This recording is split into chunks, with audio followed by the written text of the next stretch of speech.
नमस्कार, मैं कुंदन जमयार। आप देख रहे हैं यूपी मांगे उत्तर। पीओके तो झांकी है, क्या सिंध बाकी है?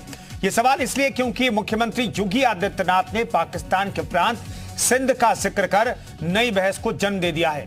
दरअसल रविवार को सीएम योगी सिंधी सम्मेलन में मौजूद थे।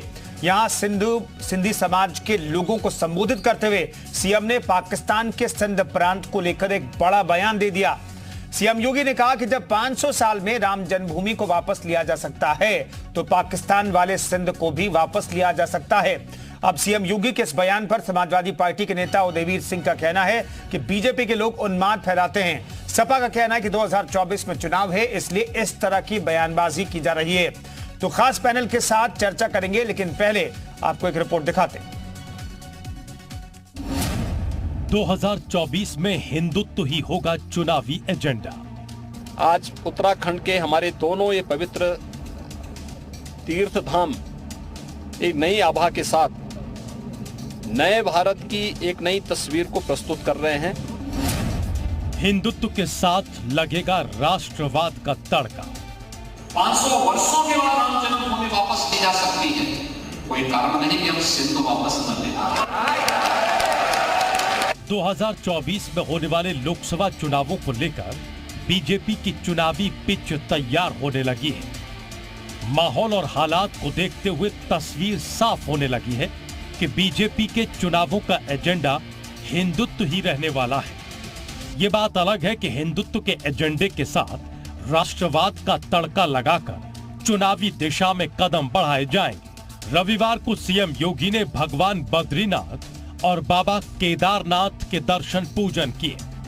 सीएम योगी ने केदारनाथ से बड़ा संदेश दिया।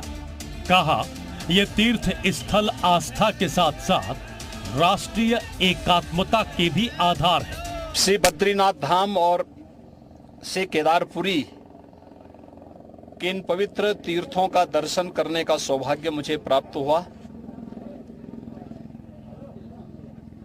बद्रीनाथ धाम अपने नवनिर्माण की प्रक्रिया के साथ तेजी के साथ आगे बढ़ रहा है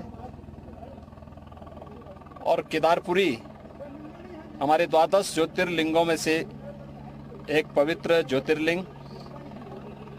पूरा देश और पूरी दुनिया में जहां कहीं भी सनातन धर्मावलंबी रहते हैं, वे सभी बड़ी आस्था के साथ, बड़ी श्रद्धा के साथ इन पवित्र तीर्थों का दर्शन करने के लिए उतावला रहता है। केदारनाथ से लौटते ही सीएम योगी ने लखनऊ में बड़ा बयान दिया। कहा, 500 वर्षों के बाद श्री राम जन्मभूमि वापस ली जा सकती है तो कोई कारण नहीं कि सिंधु को वापस न ले सके। 500 वर्षों के बाद राम जन्मभूमि वापस ली जा सकती है, कोई कारण नहीं कि हम सिंधु वापस न ले।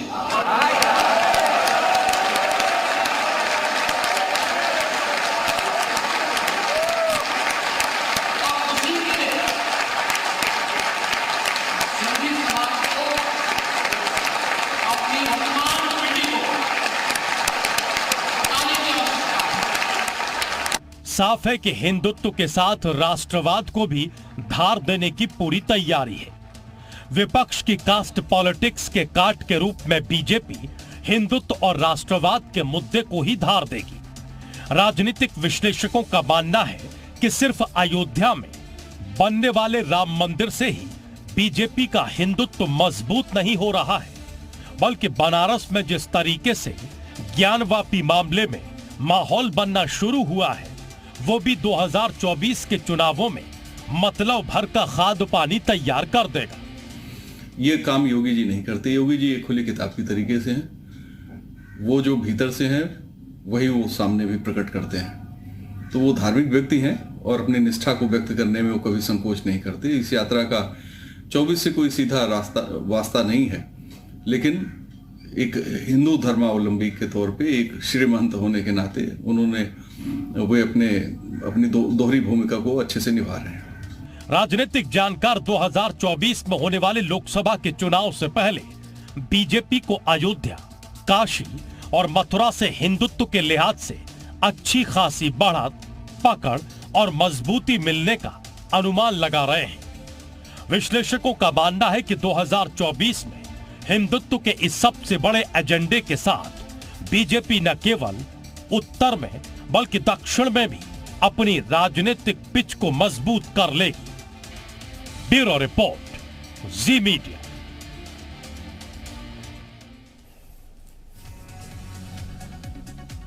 तो मुख्यमंत्री योगी आदित्यनाथ ये कह रहे हैं कि पाकिस्तान को जो सिंध प्रांत है उस कोई वजह नहीं है कि 500 साल के बाद अगर हम राम जन्मभूमि को अपने ले सकते हैं तो हम सिंध प्रांत को नहीं ले सकते हैं। दरअसल इस बयान के बाद क्या कहा सपा नेता उदयवीर सिंह ने, ये आपको सुनाते हैं, फिर चर्चा की शुरुआत करेंगे। जहाँ तक पाकिस्तान का सवाल है, अगर हिंदुस्तान उससे कुछ लेता है या कोई जीतता है, चाहे क्रिकेट का मैच हो, चाहे कोई लड़ाई हो, कुछ हो, हर हिंदुस्तानी को गर्व होगा। लेकिन भारतीय जनता पार्टी के लोग देश के अंदर उन्मादी बातें करते हैं और जब पाकिस्तान का या विदेशों का मामला आता है तो वहाँ मुस्लिम कंट्रीज़ के सामने बिछ जाते हैं। इसी के प्रधानमंत्री गए थे बिरयानी खाने, इन्हीं के प्रधानमंत्री गए थे बिना नौते के जन्मदिन मनाने, और दूसरे अरब कंट्रियों में जाते हैं तो सारे वो काम करते हैं जो वहाँ के हिसाब से होने चाहिए, और हिंदुस्तान में आते हैं तो हिंदुस्तान के हिंदुस्तानी मुसलमानों को इस नफरत की नज़र से देखते हैं और जनता में उन्माद फैलाते हैं। तो एक बार फिर से समाजवादी पार्टी के नेता मुस्लिमों में ये डर पैदा कर रहे हैं कि बीजेपी की दरअसल स्ट्रैटेजी क्या है, बीजेपी किस नजरिए से भारतीय मुसलमानों को देखती है। बहरहाल मुख्यमंत्री के इस बयान पर चर्चा करने के लिए आलोक अवस्थी प्रवक्ता बीजेपी के हमारे साथ मौजूद हैं, दीपक रंजन प्रवक्ता समाजवादी पार्टी के हमारे साथ जुड़ रहे हैं, अनिल शर्मा प्रवक्ता कांग्रेस के मौजूद हैं, सौरभ मालवीय हमारे साथ संघ विचारक मौजूद हैं, फिरोज बख्श अहमद विदेश मामलों के जानकार भी हमारे साथ मौजूद हैं। तमाम मेहमानों का बहुत बहुत स्वागत है। लेकिन पहला सवाल आलोक अवस्थी साहब, इस बयान का मतलब क्या है? क्या मुख्यमंत्री ये कह रहे हैं कि हम लेंगे सिंध प्रांत, या फिर वो कह रहे हैं कि भाई अपनी आने वाली पीढ़ियों को बताते रहिए, मौजूदा पीढ़ी को बताइए, कभी न कभी होकर रहेगा? देखिए, मुख्यमंत्री जी सिंधी समाज के कार्यक्रम में गए थे जहां पर सिंध से आए हुए भी तमाम लोग थे, पाकिस्तान से आए हुए, और वहां पर जो विडंबना हो रही है, जिस तरीके से जो अत्याचार हो रहा है और जिस तरह से वहां से भगाए गए हमारे तमाम सिंधी भाई जो इस समय देश के अंदर रह रहे हैं, उनकी जो पीड़ा और व्यथा जो मुख्यमंत्री जी ने सुनी, उन्होंने ये बात कही कि जैसे श्री राम जन्मभूमि के मंदिर पे अतिक्रमण करके और आतताइयों ने ताकत का इस्तेमाल करके वहां पर जो है ढांचा बना लिया था, और मंदिर को हमने आज 500 वर्ष के बाद पूरी लड़ाई लड़ करके आज पुनः गौरव से प्राप्त किया है। जनवरी में हम उस भव्य राम मंदिर में रामलला के राम जन्मभूमि हम जाएंगे। उसी तरीके से सिंध भी अभी 75 वर्ष ही हुआ है उसको अलग हुए, और हम चाहेंगे कि आगे भविष्य में जो है एक बार जो सिंध और सिंधियों का जो वो प्यारा सिंध है वो वापस आ सके, या उन सिंधियों की भावनाओं को उन्होंने व्यक्त किया। और ये बात सही है कि देश एक व्यक्ति की महत्वाकांक्षा और एक व्यक्ति की नाकामी की वजह से आज दो भागों में बटा है। जिसने उस समय विरोध किया होता, उस समय हिम्मत दिखाई होती, तो देश का आज विभाजन नहीं होता। और सिंधु घाटी की जो सभ्यता, सिंधु नदी और इंडस नदी जिसको हम बोलते हैं, कई नदियां जो आज पाकिस्तान में चली गई हैं, उन सबको आज भारत के अंदर होती, वो जमीनें यहाँ पर होती और विभाजन नहीं हुआ होता। उस विभाजन की विभीषिका हम आज तक झेलते आ रहे हैं, और देश के बंटवारे की वजह से लाखों लोगों का कत्लेआम हुआ था। भारत का एक बड़ा भूभाग पाकिस्तान के कब्जे में चला गया था, और सिंधी समाज ने उस दर्द को सबसे ज्यादा सहा है। उन्होंने अपनी मातृभूमि को छोड़ना पड़ा। योगी जी ने यह भी कहा कि आज आतंकवाद के रूप में हमें विभाजन की त्रासदी पूरे देश को झेलनी पड़ रही है। तो इन सब बातों को, जो कि ये बातें सही हैं, और कोई भी सब समाज हो आतंकवाद, उग्रवाद या किसी भी प्रकार की अराजकता को मान्यता नहीं दे सकता है।